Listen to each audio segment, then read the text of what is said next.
Hoje o Inovar é um Parto Fora do Eixo vai para o único estado do Nordeste que eu ainda não tive a oportunidade de visitar, Sergipe. Mas eu vou conversar com uma pessoa que conhece Sergipe por dentro. A Jamile Araújo, pelo que eu li da sua história, Jamile, fez uma pesquisa profunda, se deparou com a insegurança alimentar no interior do estado, um problema seríssimo a ser enfrentado, quer dizer, além das praias lindas, que eu sei que aí também tem os desafios do Nordeste, que também a gente já conhece, mas eu queria que você contasse essa história, a sua história como empreendedora, como fundadora de uma startup chamada Orgânicos na Mesa. Tudo bem, Jamile? Bom dia. Ótimo dia, Patrícia. Primeiro, obrigada pelo convite. Vamos lá, né? A Orgânicos, eu sempre brinco que quando a semente foi plantada, eu não fazia nem ideia no que se tornaria, né? E foi justamente nesse projeto, quando eu comecei a graduação de nutrição, eu não me contentava só em assistir às aulas, e eu descobri no terceiro período que tinham alguns projetos de pesquisa. E eu pensei, por que não? Né? Por que não me dedicar a um deles? Não fazia ideia do que eu ia encontrar, de como seria. E eu acabei entrando em um projeto que era justamente para pesquisar sobre segurança alimentar e nutricional em assentamentos rurais aqui do estado. Então, a gente visitou diferentes lugares, né, diferentes regiões, e nós visitávamos as famílias de casa em casa para aplicar os questionários, para fazer a avaliação do consumo alimentar e entender como era a realidade daquele lugar. E algumas coisas assim me impactaram muito, né? Primeiro, em ver a pobreza. Eu não venho de uma família rica, mas nunca tinha faltado comida na minha mesa. E a partir do momento que você se depara com um pai dizer que o sonho da vida dele era dar um Danone para o filho, é uma realidade que choca, né? Que é algo que parece tão simples. Nossa! Eu vi muitas coisas que me chocaram, né? Vi uma senhora que morava sozinha, que estava em insegurança alimentar. Depois nós fazíamos, né, as classificações de acordo com o questionário, doando para uma pessoa que estava pedindo um pedinte na rua o pacote de cuscuz que ela tinha em casa, um dos poucos alimentos. E, enfim, muitas coisas me chocaram. Uma delas também foi ver o uso do agrotóxico, né? Em alguns dos assentamentos que eu visitei, teve uma seca muito forte em 2013, que foi o ano que eu visitei a região de Tobias Barreto. E aquelas famílias não estavam conseguindo colher, né? Foi realmente uma seca muito intensa. E aí eu vi naquela região a insegurança ainda mais forte, né, relacionada à falta da colheita. Mas eu vi também que eles usavam agrotóxico e que o que eles plantavam, eles preferiam levar para a feira para vender, para fazer o dinheiro, para comprar o que calçar, o que vestir, né? E não necessariamente eles conseguiam se alimentar daquele alface, daquele coentro, que aqui na nossa região é muito comum. Geralmente aí no Sudeste vocês não gostam muito do coentro, mas aqui é muito comum. E eu vi o uso do agrotóxico, mas sem muito apoio técnico. Quanto usar, como usar, por que usar, como descartar aquela embalagem que você não pode jogar como um lixo comum, né, um resíduo comum que não é. E em uma certa casa eu vi a embalagem do agrotóxico sendo utilizado como reservatório de água. Não sei o que eles vão usar com aquela água depois. Nossa, menina! Mas quando eu olhei aquilo, eu disse, não é possível que eu estou vendo isso. Sabe quando seu olho vem... Você não entende, assim, que você está vendo, que é real? Nossa, quanta falta. E você está a que distância da capital, por exemplo? Essa região aí, está a que distância de Aracaju? Dá uns 160 quilômetros da capital. Quer dizer, pertíssimo da capital, e essa diferença, essa pobreza, quer dizer, esse desafio todo, né? Eu vi os números da sua pesquisa, que eram 88% da população passando por insegurança alimentar. Isso é muito absurdo, né? Muito alto. Porque também já é uma população mais vulnerável, né? Que até conseguiu acesso à terra, mas não necessariamente a técnicas de cultivo, a técnicas de colheita, de comercialização, e tudo isso é um gargalo. Não adianta só você ter a terra.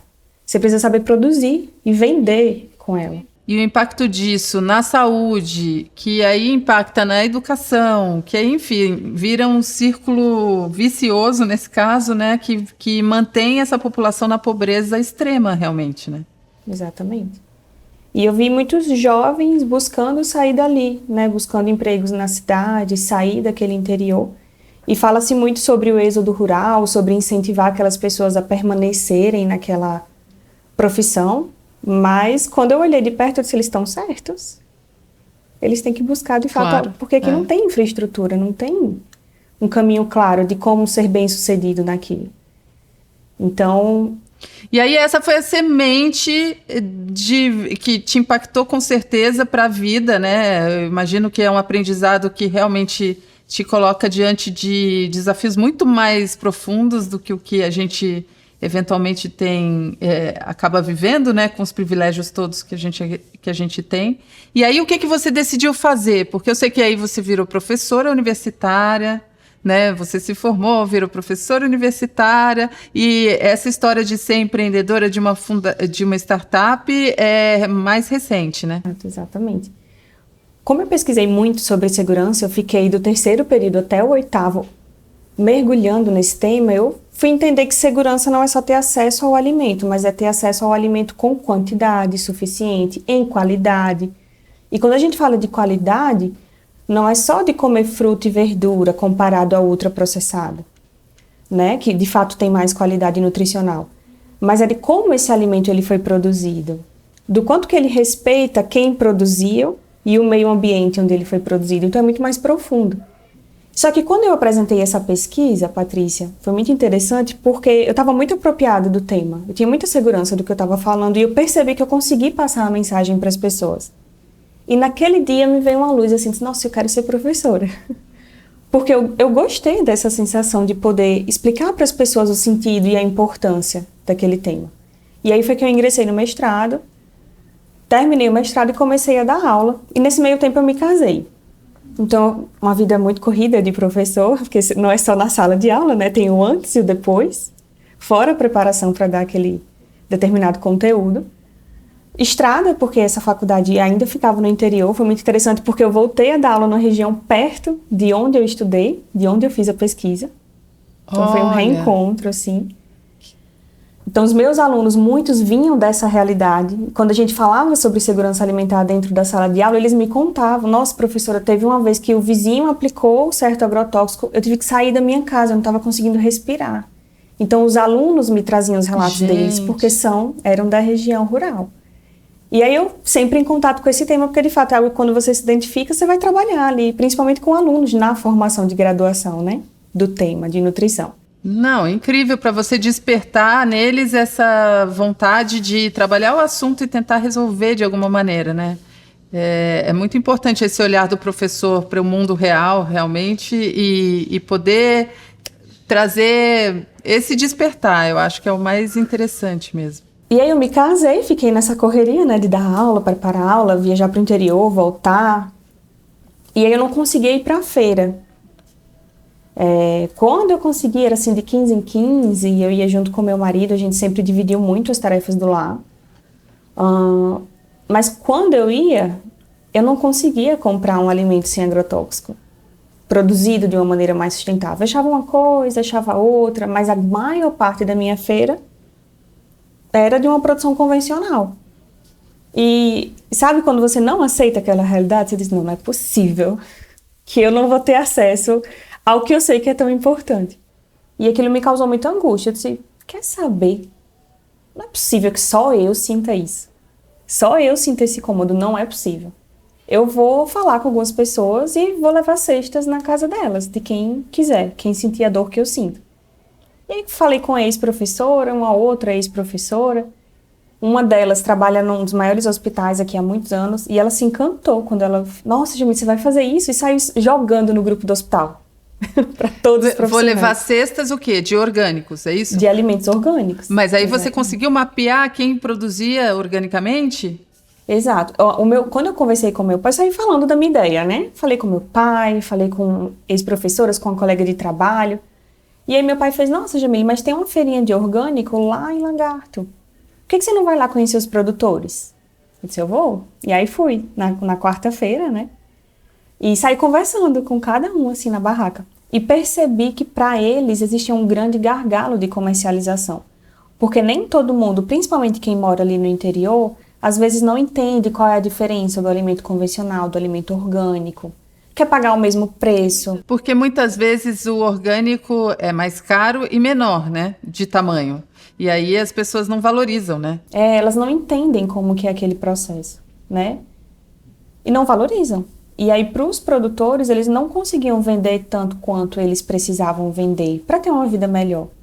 Né? Então, eles produziam e sobrava produto. Quando eu olhava, eu disse, gente, como assim tá sobrando produto orgânico? Lá não tem.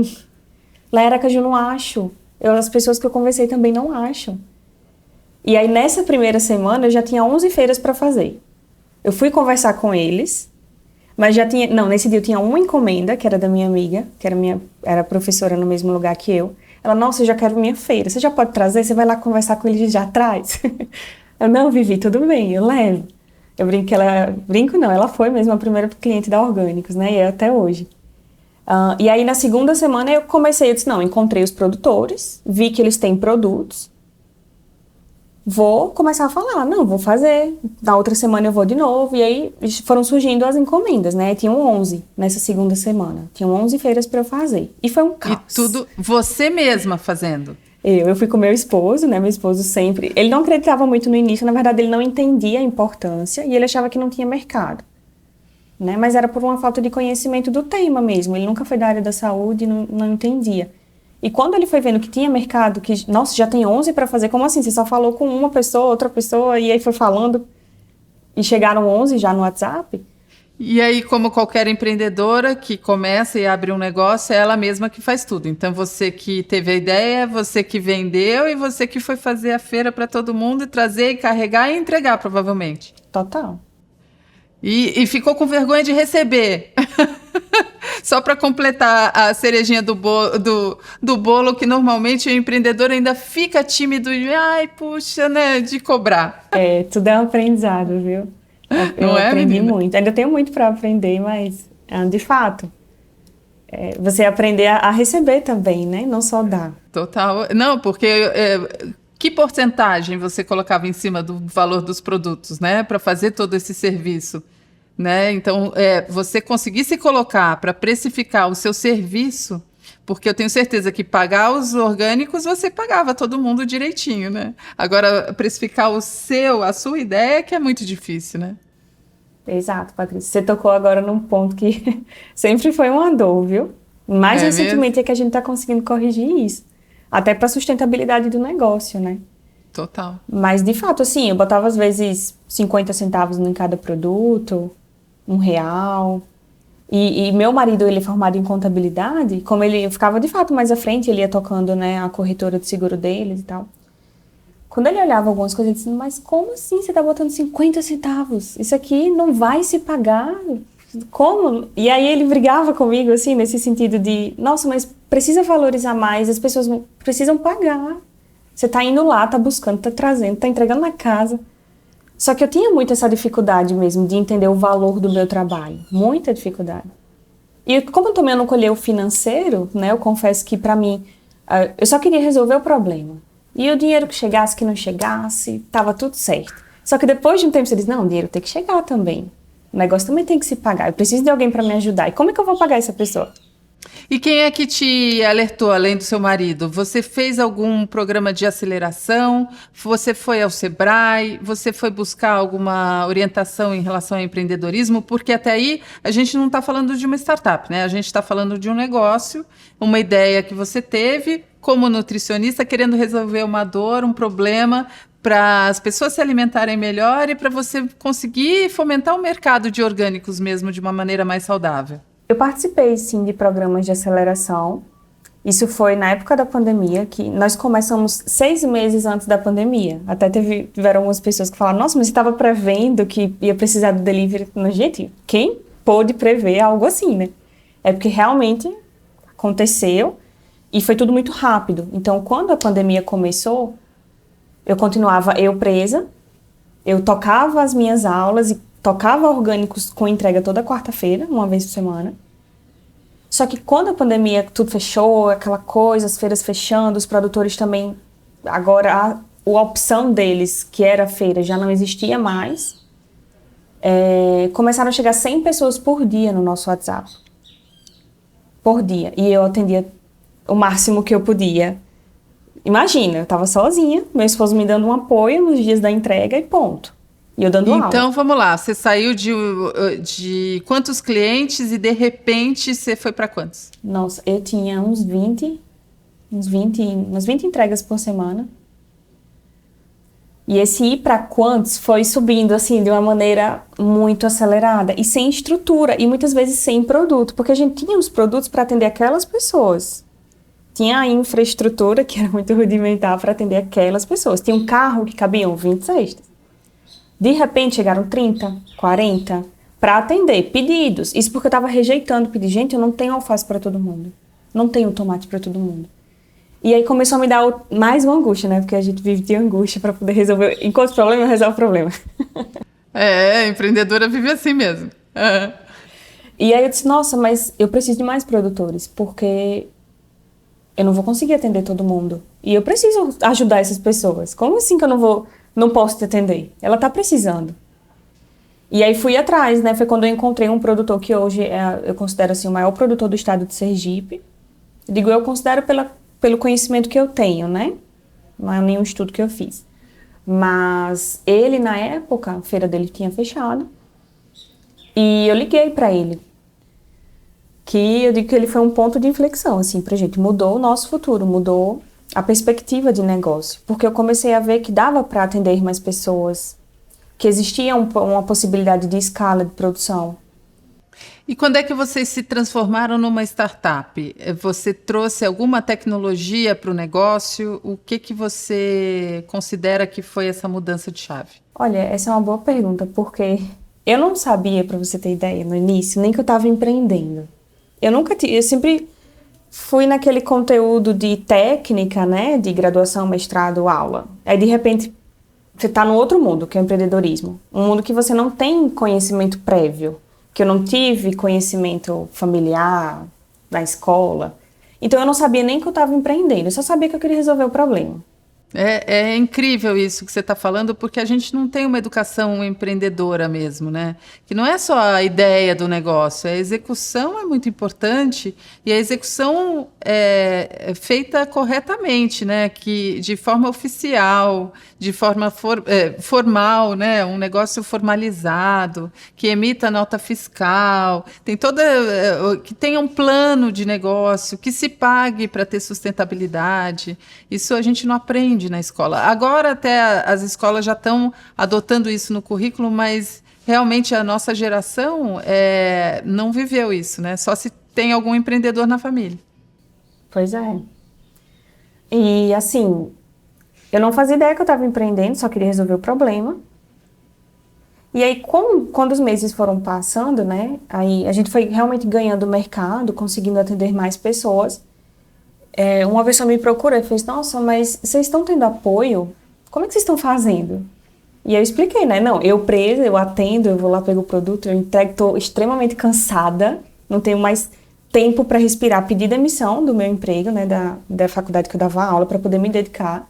Disse, não, eu acredito que a Orgânicos tem potencial, e se eu ficar nos dois, não vai. Não vai nenhum nem outro, porque não vou conseguir. Aí meu marido me apoiou e tal, não, tudo bem, você pede demissão, e você foca aí na Orgânicos. E foi um momento bem decisivo, assim, porque a pandemia começou, essa pessoa veio, né, achou curiosa como que o movimento estava acontecendo e crescendo, e veio entender mais a fundo. Eu disse, não tô tendo apoio, tô fazendo aqui tudo sozinha, na garra, na luta. E aí essa pessoa me disse, não, é que vai ter um programa de pré-aceleração do Sebrae, você não quer participar? Você vai ter um conhecimento sobre empreendedorismo, sobre quais são os próximos passos que você pode tomar. E aí eu fui entendendo o que era um startup, como que você pode usar a tecnologia para escalar o seu negócio, para te ajudar nos processos, né, que precisam acontecer, para não ser tudo manual. E aí acho que esse foi o ponto assim que eu disse, nossa, então a gente pode não mais ficar recebendo pedidos pelo WhatsApp, que era extremamente cansativo, anotar um por um, nossa. Imagina. Desejo para ninguém. Não, e a organização que você precisa ter, né, para também não confundir tudo, por mais que você seja metódico, é muito mais difícil. Aí você criou o quê? Uma plataforma? O que é hoje? A minha ideia inicial, meu sonho sempre foi ser um aplicativo. A Orgânicos na mesa ter o próprio aplicativo. E depois a gente foi amadurecendo a ideia, entendendo que a gente poderia comercializar sem necessariamente ter esse custo muito elevado inicialmente, e sem nem fazer um MVP, né? Sem nem testar primeiro com algo mais simples. A gente já tinha visto que o negócio estava sendo validado pelo WhatsApp, os pedidos chegavam, não precisava nem ir atrás de venda, elas vinham. E nessa pré-aceleração do Sebrae, o nosso consultor disse, nossa, mas vocês precisam de uma plataforma para automatizar os pedidos, né? Ele entendeu a nossa dor e nos ajudou. Ele nos apresentou algumas plataformas, nós vimos, aderimos a uma delas para expor os produtos virtualmente. A pessoa vai lá, faz o seu próprio pedido, a gente organiza, né, para entrega e faz a entrega. Aí ficou muito melhor, muito melhor. A tecnologia, ela entra aí para você, então, ajudar a gerir todo esse negócio? Como é que ela está entrando? Sem dúvida. As ferramentas, né, as ferramentas de comercialização, de marketing, de gestão de estoque, de gestão financeira, a gente foi aderindo, né, a diferentes ferramentas, diferentes formas de fazer aquilo com que fosse mais fácil, mais simples de fazer. Que antes, como eu falei, né, eu fazia tudo, e tudo manualmente, você imagina. Eu cheguei até o burnout em 2021. Foi um período bem delicado, assim, porque eu estava procurando alguém para me ajudar. Passei o ano 2021 todo. Eu preciso encontrar alguém. Aí encontrava alguém, capacitava, não dava certo. E assim foram com 4 ou 5 pessoas. E chegou no final de 2021, eu estava exausta, física e mentalmente. Né? Não fazia mais atividade física. Ironicamente, não conseguia mais me alimentar bem. Almoçava no computador para poder atender todo mundo. E tudo isso foi me desgastando, né? E em relação à aceleração mesmo de startup, você participa de alguma coisa nesse sentido, não? Olha, já participei de muitos programas, em busca de conhecimento mesmo, daquele conhecimento que a gente falou, né, um pouco atrás, fica um gap. Mas isso aqui, como que faz? Como que faz um financeiro? Como que faz a precificação? Como é que E o investidor, né, que se fala tanto do investidor nesse ramo de startup, como que faz para encontrar um? É de fato uma prioridade? Eu aprendi a observar isso. Né? Às vezes a gente acha que aí não é. O melhor dinheiro é o dinheiro do cliente, não é do investidor, não. É verdade, eu concordo com você em muitos casos. É que às vezes, quando se trata de uma startup de muito crescimento e impacto rápido, é difícil dar conta, né? E aí você precisa do investidor. Mas se você vai crescendo devagar e consegue dar conta disso, a melhor coisa é realmente ir contando com o dinheiro do cliente, né? Sergipe tem um ecossistema de inovação ou de empreendedorismo que os empreendedores se relacionem, se encontrem para trocar experiência, ou isso ainda não está sendo cultivado por aí? Olha, existem essas iniciativas e nós nos conhecemos entre nós. Conheço outras startups de diferentes áreas, a gente troca ideia, conversa, compartilha os editais ali. Nossa, eu acho que esse aqui pode te ajudar. Eu recebo também, Jamila, esse aqui de alimentação. Então, existe esse ecossistema. É uma comunidade? É uma comunidade? Sim, que os próprios... Como é que chama? Chama Caju Valley. Caju Valley. Aracaju, a terra do caju. E aí existe essa iniciativa mesmo dos empreendedores se ajudarem, né, entre si. Compartilhar o que está dando certo, o que pode melhorar, as dores, né? A gente poder chorar um no ombro do outro. E aí, pensando agora, nessa sua trajetória toda, só para a gente encerrar, me conta como é que está o seu nível de satisfação, assim. Você acha que fez a decisão certa de pedir demissão lá da universidade, de se dedicar ao empreendedorismo e mesmo sendo uma professora que também tinha seus objetivos e propósitos, né? Como é que tem sido aí na sua balança? Você fala... É isso aí, tá difícil, mas é o que eu quero fazer, estou realizada. Como é que você avalia? Patrícia, interessante, gostei da sua pergunta. Porque eu nunca, nem por um segundo, nem nos mais difíceis, nem no burnout, eu me arrependi. Nunca me arrependi. Porque eu entendi uma coisa muito interessante. O empreendedorismo, ele é um carrossel. A sua vida, ela não fica assim. Às vezes você passa no carrossel 10 vezes, meu dia, sobe 10. Nossa, aqui vai dar super certo. Não, não vai dar. Aí chega uma notícia ruim. Não, mas aí chega uma notícia boa. E você fica subindo e descendo. O E eu carrossel aprendi. você tá fofa, ou chamam montanha-russa aí em Montanha-russa. Sergipe? Não, porque o carrossel pra mim, ó, ele só vai rodando devagar no mesmo lugar. A montanha-russa é que é cheia de emoção. É verdade, já falei muito montanha-russa. Mas, enfim, se aplica, com certeza. Se aplica. E eu nunca me arrependi da minha decisão. Eu vi que eu estava seguindo por um caminho que não necessariamente era o caminho que de fato eu estava escolhendo consciente. Eu estava escolhendo porque eu achava que só tinha ele. Então, eu estava claro na minha cabeça. Eu ia fazer um mestrado, doutorado e fazer um concurso público para dar aula pro resto da minha vida. E eu amei dar aula. E eu pretendo voltar a dar aula. Que eu amo. Amo. Você fala muito bem, você inspira, viu? Então é muito legal. Eu acho que você tem mais é que voltar da aula, sim. Mas quando o negócio já estiver rodando redondo, hein? Isso, exatamente. No momento certo. Então, eu nunca me arrependi. E eu comecei a entender que a vida, o que nos desafia também nos faz crescer. Em todas as vezes que eu fui desafiada com a orgânicos, hoje eu olho para trás, eu sou uma Jamile totalmente diferente da Jamile que começou. Uma Jamile que consegue ser mais desapegada, consegue delegar, consegue confiar, que para mim foi muito difícil. Confiar que aquela pessoa vai fazer, às vezes faz, às vezes não faz. Mas se errar também, o erro faz parte. Aprender a lidar com o erro seu, do outro. Eu cresci muito nesse processo. Então, em nenhum momento eu me arrependi. E hoje eu vejo um futuro muito diferente, mas um futuro que brilha aos meus olhos. Diferente de um concurso.